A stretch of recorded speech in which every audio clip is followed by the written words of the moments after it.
Hi guys, and welcome back to another episode of PFAT Media. Woohoo! How we doing today? How you doing, Larry? You know what? They're all like enjoying a 3-day weekend. Here's how much, Taylor, we care about them and learning. We are in here on our Labor Day break. Do you know, by the way, like why Labor Day is a holiday? No, actually. 1962, my mom goes into labor, gives birth to me on September 2nd, 1962. Federal government eventually decides that that should be a holiday the first Monday of every September to celebrate my birth. So wait, tomorrow's your birthday then? Yes. Oh my God! He didn't tell me this before we started filming. I'm going to be like 27. Oh my God, that's crazy. You don't look a day over 25. Really? I'm feeling over 25. I gotcha. Let's talk Supreme Court speech doctrine. And as you know, this is one of the most important concepts of the course. And if a student can understand and grasp this concept, it's going to make everything else a lot easier in regard to making sense of where we Draw the lines between acceptable and unacceptable speech. That is right. That is our mantra. That's our compass. So when we talk about Supreme Court speech doctrine, we talk about it because the Supreme Court is the highest court in the land. It essentially, in our system, determines what's constitutional and what's not constitutional. But when we talk about Supreme Court speech doctrine, what are we talking about? What's happening there? So with the Supreme Court speech doctrine, it's essentially like weighing the rights against other rights. So let's flip The over. First Amendment rights? Yes, Okay. the First Amendment rights. So that's all your like freedom of speech, freedom of religion, freedom of assembly, freedom of the press, and freedom to petition. So did I miss anything? No. Got all 5? No. Awesome. Primarily, I think when we look at the cases that come up and are impacted and the laws that are impacted by speech doctrine, we're primarily, I think, looking at speech, expression, and the press. So it goes back to the early 20th century is when we start to see the Supreme Court try to balance these conflicting rights.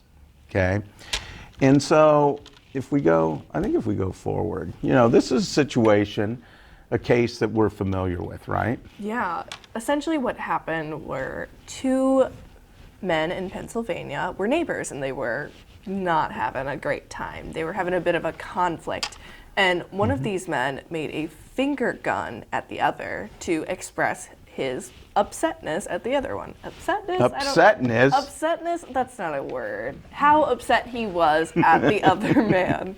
Very upset, very angry. Very upsetness. And this man did not like that and called the police, and the man who pointed the finger gun was arrested for it because the other man felt like his safety was threatened at that point in time. So this case, we're talking about the conflicting rights being one's safety versus another person's ability to express. So that gets into one's First Amendment right to express versus one's right as an American to feel that they're okay, that they're safe. They aren't going to be taken down, And what we're going to see over time is that the Supreme Court has balanced these rights differently over time.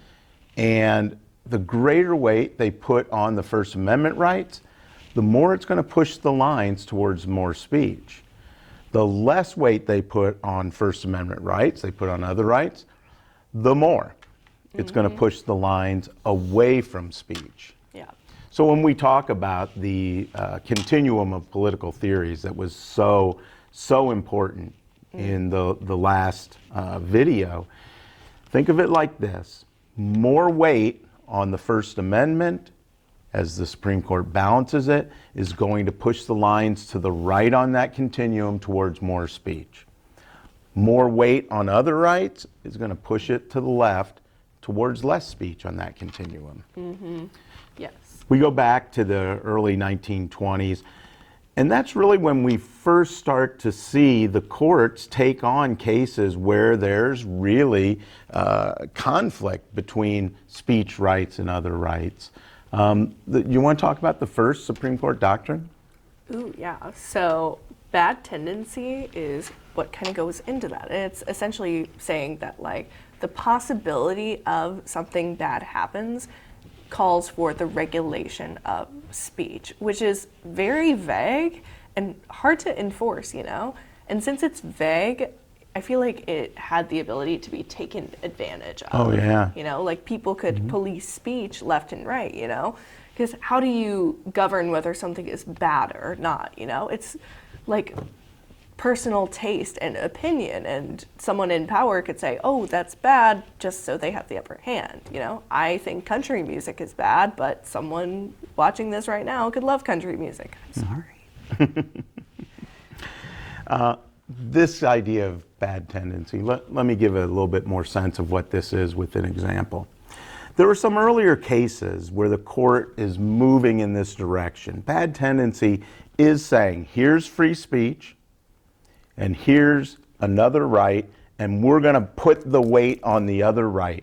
And when that happens, the government's going to have, as you said, Taylor, more latitude to regulate the speech. So we get a couple cases. We get Neer versus Minnesota. We get a case, the Schenck case.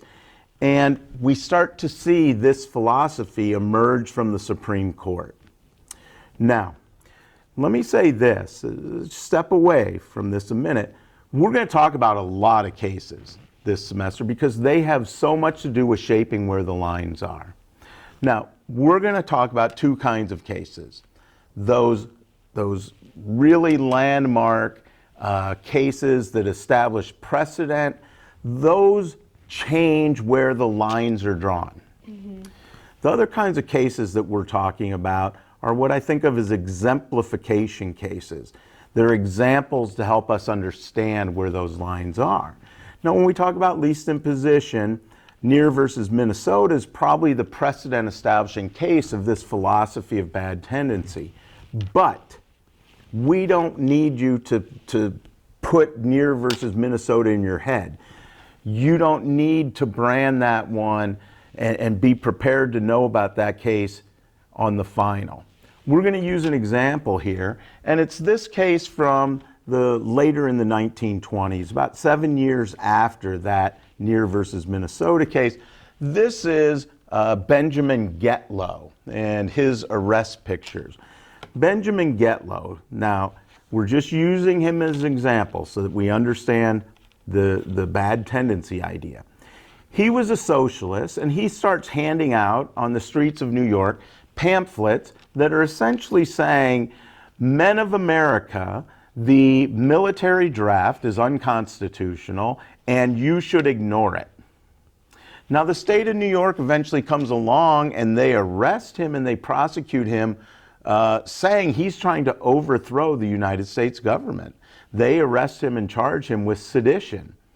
And here's the reality. When we get into balancing these rights, it's his right to express himself, Getlow's right to express himself, about this against the state of New York's right to maintain order, to keep away this chaos of men saying, we're not going to go into the military, we're just going to do what we want. So that's the balancing rights. Now, what the Supreme Court says here is even though there is virtually no chance that Getlow and his speech are going to lead to the overthrow of government, they're going to allow the state to regulate his speech because there's a chance that something bad might happen. Bad tendency. It doesn't place, as you talked about, Taylor, doesn't place a very high hurdle or burden on the government. No, not at all. And I feel like this definitely leads into the next step of like evolution of where the Supreme Court speech doctrine led to, which is clear and present danger. Do you want to talk about that? Yeah, I'm big fan of this because Oliver Wendell Holmes is one of the most interesting Supreme Court justices in our history. Trivial things like Oliver Wendell Holmes and his name you don't need to memorize. The idea of what he comes up with, the philosophy of clear and present danger, That's what you want to really grasp, okay? So out of that Gitlow case, Holmes says this idea of bad tendency, that something bad might happen, that's not enough rigor to put on the government. That gives the government way too much latitude to regulate speech. Now, the irony is that he votes with the majority and says he thinks Gitlow should go to prison. Now, he creates this new philosophy that we call clear and present danger. He says that this concept of bad tendency, way too easy on the government to regulate speech. He says the idea that something bad might happen isn't enough. He says it must be a clear and present danger, that danger must be imminent. Okay? It's extremely likely this bad thing is going to happen and that the government's going to need to regulate speech to stop it. To give a more like modern day example, with all of the school violence that has been happening, especially on like the lower K through 12 level, and even on some college campuses. College campuses for sure. There have been lots of children who have been arrested lately because on their video game servers, so like Xbox Live, Discord, and all those fun things, they'll say to what they say is a joke that they will violently hurt someone with a gun. Like they'll come into the school, shoot someone as a joke. And lots of, local police have been going in and arresting these kids. And you'll hear like stories of like these moms crying and being like, well, that's not my baby. Like my son or daughter or whoever would never do that. But because of the current state of politics and the vast amount of shootings that happen in modern America, there is a clear and present danger. So these people are arrested for it. Well, bad tendency, because of that low hurdle, there's no question that they're probably going to get a conviction in a case like you're talking about because something bad might happen. Now, when he creates clear and present danger, now it's not as certain as a kid who's in a situation like you're talking about is going to be prosecuted or convicted because now the government's going to have to show evidence that the person was likely to act on this. So if the person has gone out and has bought guns recently, that shows the potential for imminent danger. If the person has gone out and gotten bulletproof vests or something else that might contribute to an act like that, it raises the likelihood of it happening. I completely agree. I also think that Mr. Oliver looks like the Monopoly Man. He really does. I like the mustache. I do too. I might go for that look. Next up is balancing.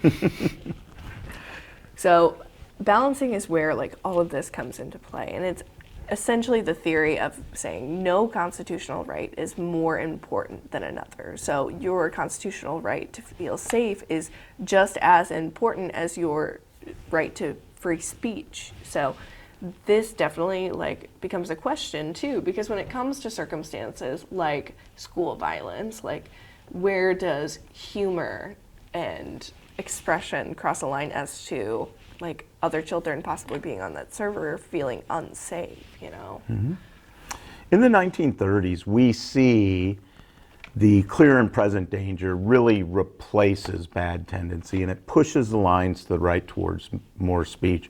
We don't really know how far it's going to push it, though. In the middle of the century, we get balancing, becomes that dominant Supreme Court speech doctrine. The case that really made it clear that balancing was the prevailing doctrine involved a doctor named Sam Shepard. If you've ever seen the television show or the movie The Fugitive, it's based upon this Shepard. The movie, it's really good. Harrison Ford, totally recommend it. Put it on the list. Yeah, but it's about a doctor. He was a doctor and his wife is murdered, and eventually he is tried for the murder. And his argument is that there was so much negative press coverage toward him that it violated his right to a fair trial. And so we're balancing the press's right to cover his case versus his right to a fair trial. And what the Supreme Court's saying is neither of those is inherently more important.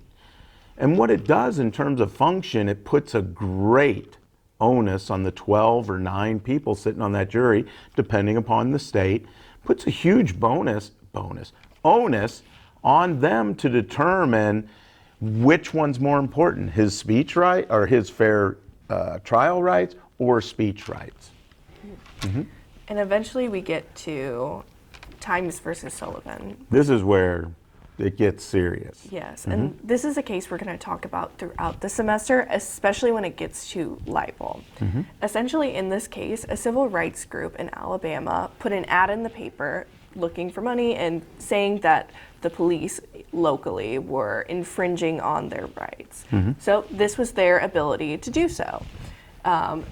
Essentially, the head of police ended up suing these people, saying that they were defaming him in some regard. So this then brought up the term of preferred position, to where the First Amendment rights take precedent over every other right. Is that correct? Yeah, and you are right. The case Times versus Sullivan is, in my opinion, still, and it comes back from the early 1960s. It comes down just months after the birth of me, okay? And it changes everything because, as you said, for the first time, it says that these First Amendment rights are so central to a democratic form of government, democratic society, that they need more protection from the courts. They deserve a preferred position. Now, Times versus Sullivan, like I said, it's a really important case. We're going to get into it a lot, really deeply, when we get to libel law in about 2 weeks. Yeah, and definitely, I think it was very pivotal too, because at the time, most people of minority groups, so women, people of color, were lacking the ability to freely speak, especially with the new industrialization that has happened. This now gave them that opportunity. Yeah, I think that the civil rights movement has a lot to do with the Supreme Court making that shift. It comes not too far after Brown versus Board of Education, which says that separate but equal in terms of schools isn't good enough, that segregating schools isn't right. So we start to see that movement towards more liberal laws, and we see very similar actions by the court saying we're going to push the lines to the right towards libertarianism with speech as well. Now, this next one is the most important. This is the one we need to know, and it is the doctrine of least imposition.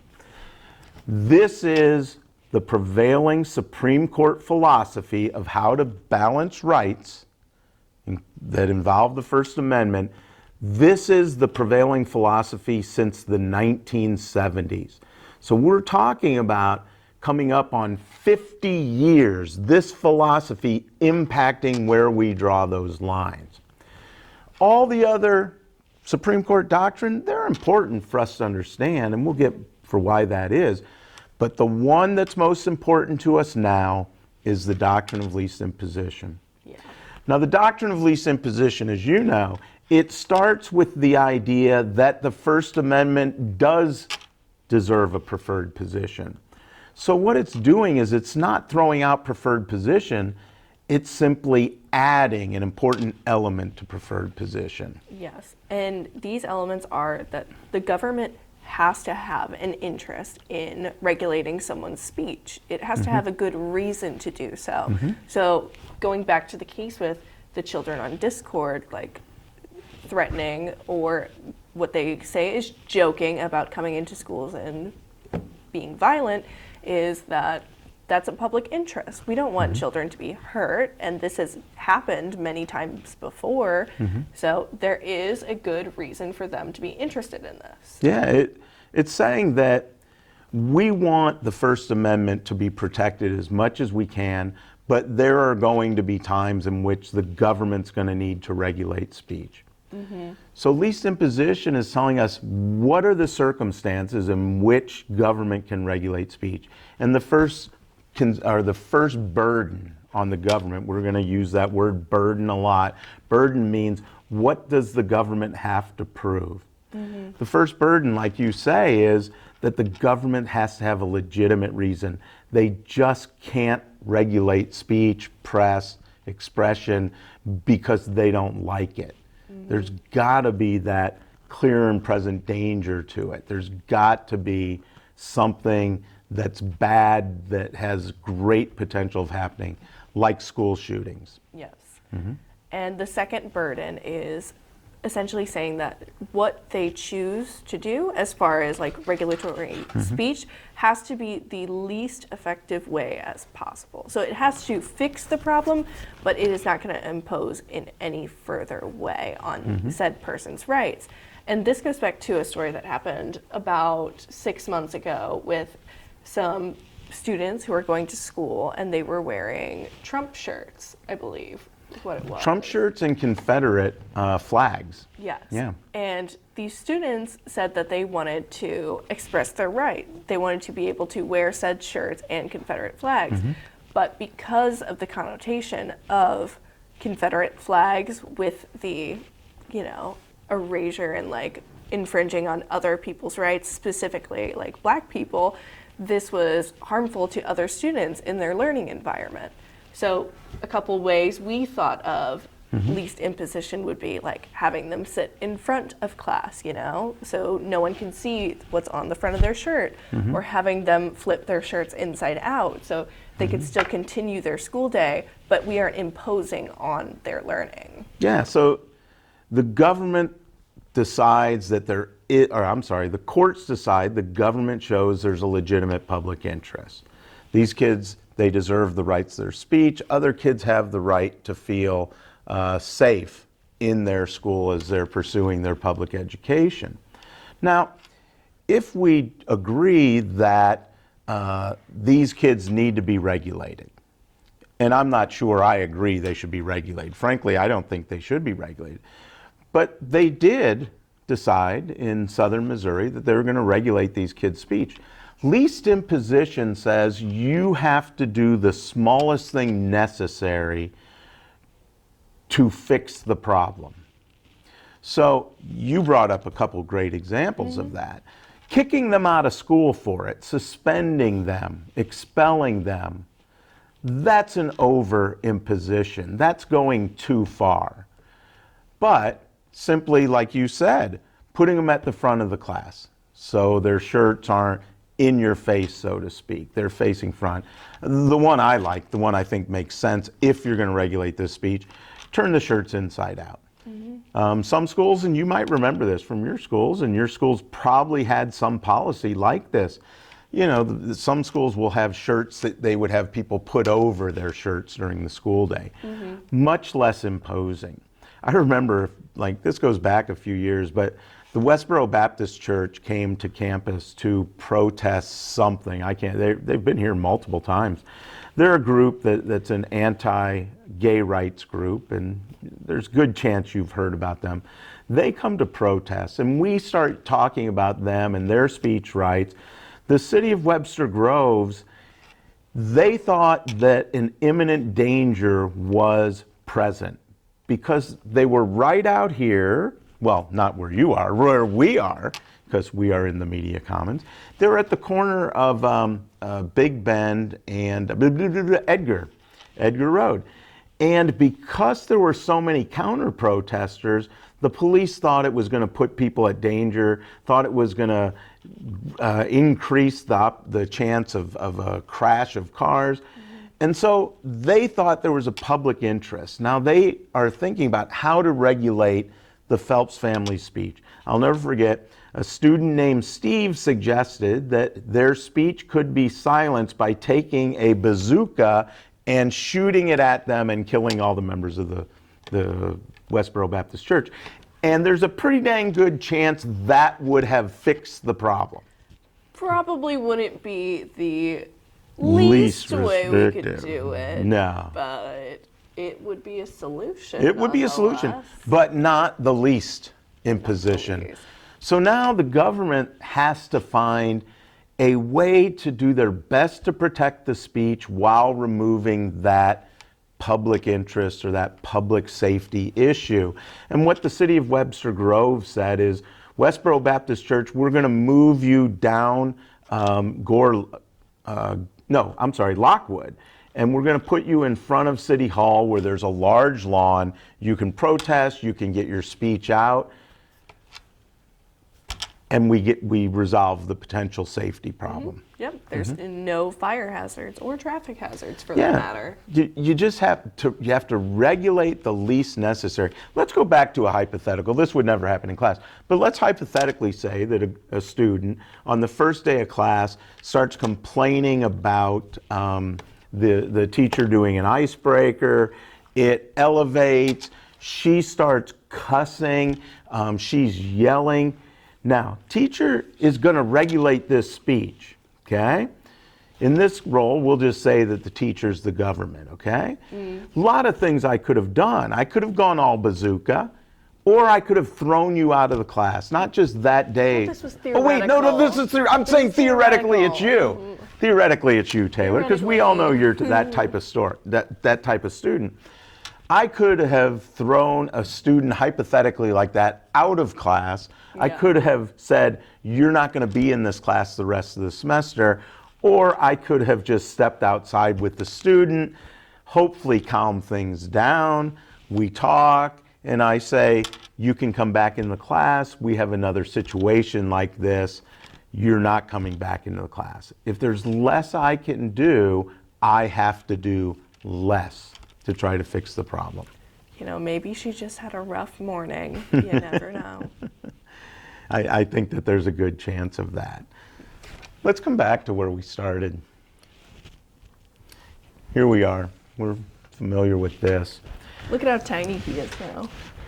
This is giving us a sense. It's saying that the speech rights, the expression rights, are going to get more consideration than the neighbor's rights to feel safe in his neighborhood. Okay? If we think about clear and present danger, the authorities in Pennsylvania are going to have to show that there is evidence that the man who had the I'm doing this over here. This isn't pointed at Taylor.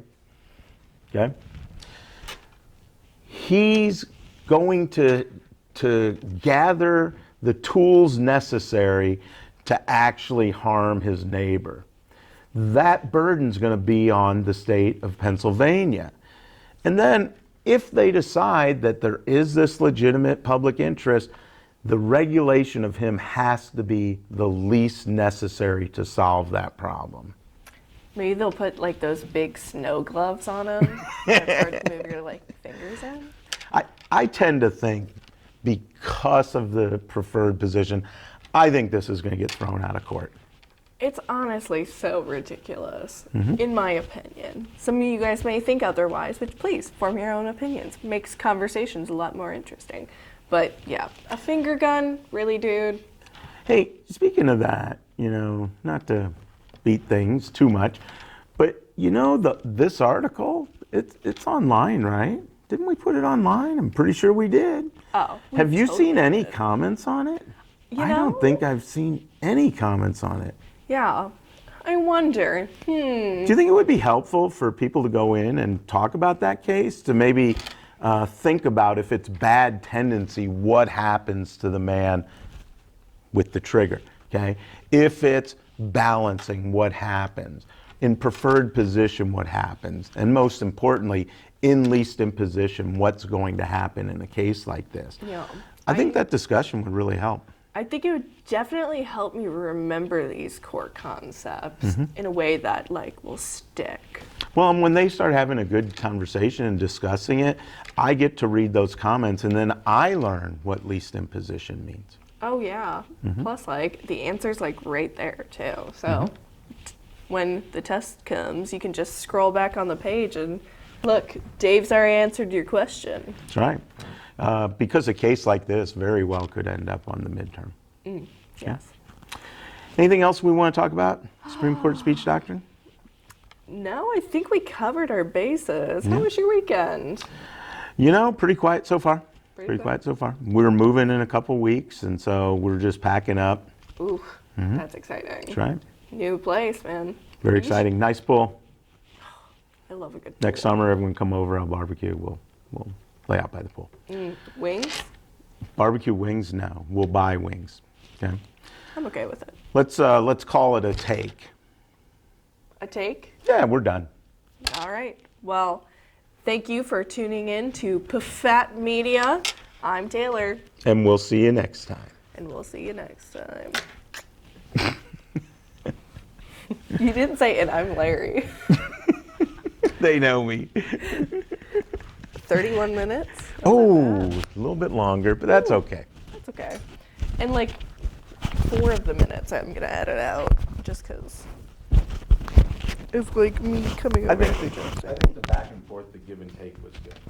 Yeah, I agree. Okay, so I need to bring my laptop because I have to go to work. And I didn't want to leave